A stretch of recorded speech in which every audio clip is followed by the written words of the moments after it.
یہاں کانفرنس ہوتی تھی تو وہاں ایک لڑکی تھی پریس والی،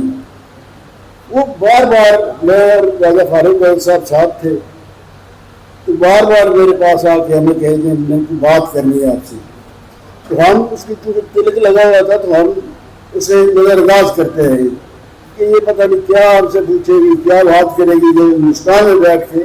ہم نہیں کریں گے۔ آخری دن اس نے زبردستی پکڑ کے ہمارے کان میں کہا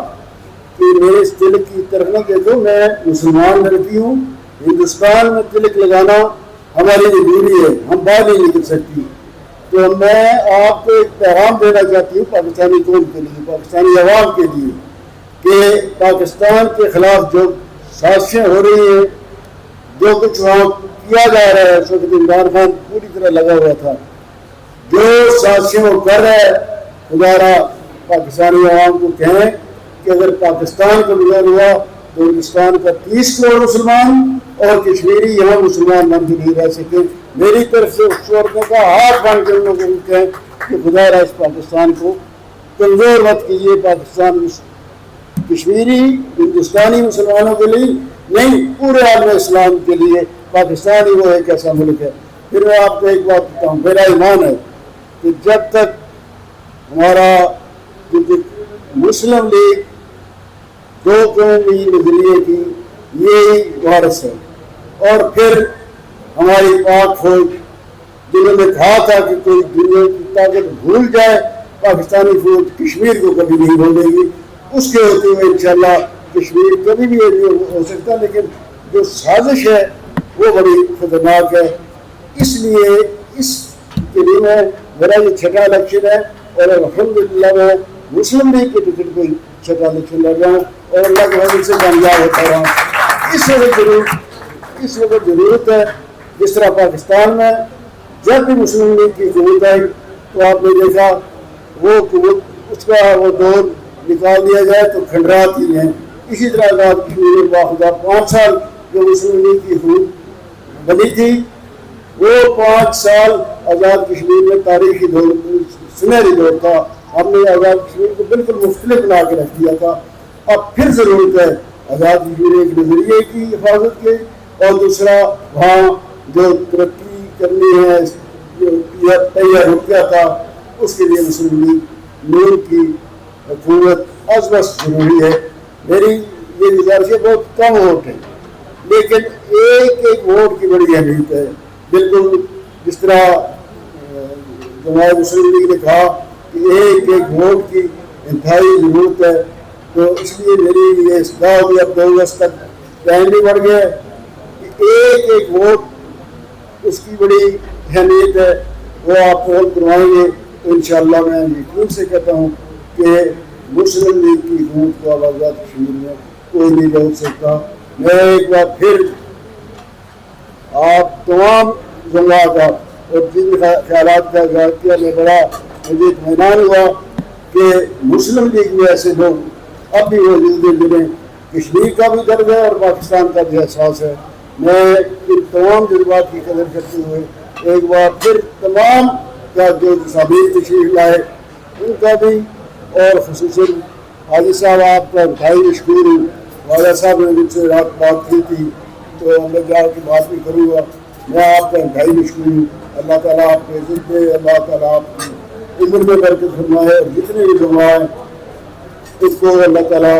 مزید عزت عطا فرمائے۔ میں اپنے بھائی، میں نے کہا نا یہ کشمیر اور پاکستان کے درمیان ان کا کردار ادا کرتے ہیں، ان کا بہت ہی مشکور ہوں۔ جب بھی یہاں فیصلہ آباد آیا یا کوئی بھی مشکل ہوئی تو میں اپنے اسی بھائی چودھری بہادر علی کو کہتا ہوں تو ان کا میں انتہائی مشکور ہوں۔ اسی بات کے ساتھ کہ 2 اگست کو آپ مسلم لیگ اور شہر کو وہاں دکھوا کے یہاں سے بھیجیں گے۔ السلام علیکم۔